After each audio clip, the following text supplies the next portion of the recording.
Assalamualaikum warahmatullahi wabarakatuh. Saya Safira Nur Izzah, dokter muda Fakultas Kedokteran Universitas Airlangga. Setelah ini akan saya jelaskan mengenai instrumen screening depresi dengan menggunakan Patient Health Questionnaire atau PHQ-9. PHQ-9 merupakan instrumen psikometri yang sering digunakan untuk screening depresi di fasilitas kesehatan primer.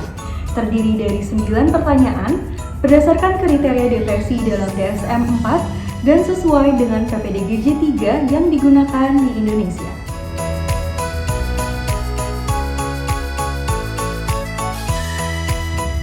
PHQ-9 terdiri dari 9 pertanyaan, di mana pertanyaan pertama yaitu pertanyaan mengenai kurangnya minat atau kurangnya bergairah dalam melakukan apapun.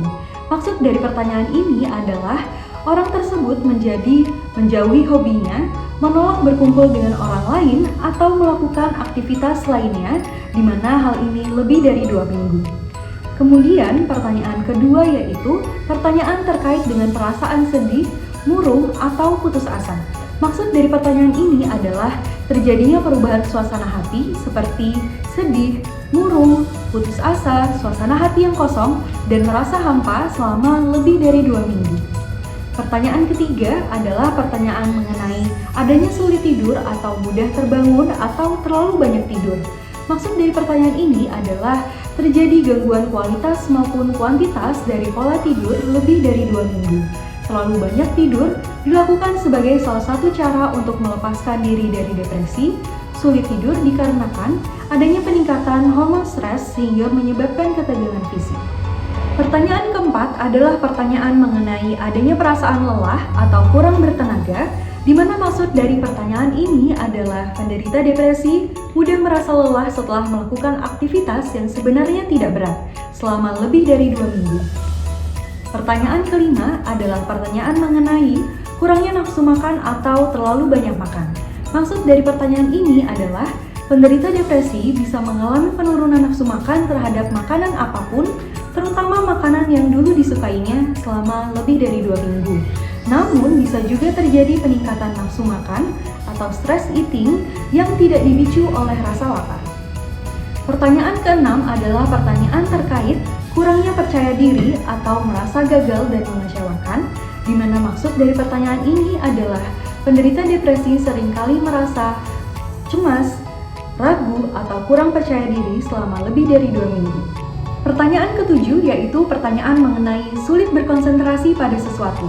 Maksud dari pertanyaan ini adalah terjadinya kesulitan dalam berpikir maupun berkonsentrasi akibat rasa khawatir yang berlebihan selama lebih dari 2 minggu. Pertanyaan ke-8 adalah pertanyaan mengenai apakah adanya pergerakan secara lambat atau lebih cepat hingga orang lain memperhatikan. Maksud dari pertanyaan ini adalah penderita depresi cenderung untuk bergerak atau berbicara lebih lambat atau lebih cepat dari biasanya selama lebih dari 2 minggu. Dan pertanyaan terakhir adalah pertanyaan mengenai adanya perasaan ingin lebih baik mati atau ingin melukai diri dengan cara apapun. Maksud dari pertanyaan ini adalah adanya keinginan untuk self-harm atau tindakan menyakiti diri sendiri untuk menghilangkan rasa frustrasi, stres, dan berbagai macam emosi. Penderita depresi biasanya mempunyai niatan untuk melukai diri sendiri hingga keinginan untuk bunuh diri. Tiap poin pertanyaan kemudian akan diberikan skor 0 hingga 3. Skor 0 diberikan apabila tidak pernah mengalami keluhan tersebut dalam 2 minggu terakhir. Skor 1 diberikan apabila pernah mengalami keluhan tersebut beberapa hari dalam 2 minggu terakhir. Skor 2 diberikan apabila mengalami keluhan tersebut lebih dari separuh waktu yang disebut yaitu 1 minggu. Dan skor 3 diberikan apabila mengalami keluhan tersebut hampir setiap hari. Setelah tiap poin diberikan skor, kemudian semuanya dijumlahkan. Apabila didapatkan jumlah skor 0 hingga 4, mengindikasikan bahwa tidak ada gejala depresi. Apabila didapatkan jumlah skor 5 hingga 9, dikatakan bahwa terdapat gejala depresi ringan, di mana penderita dianjurkan terapi dengan psikoedukasi bila ada perburukan gejala.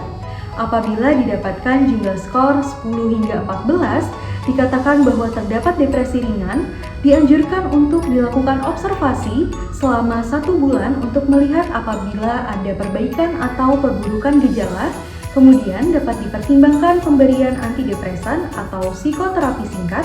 Kemudian, apabila didapatkan jumlah skor 15 hingga 19, dikatakan bahwa terdapat depresi sedang, di mana dianjurkan untuk pemberian antidepresan atau psikoterapi.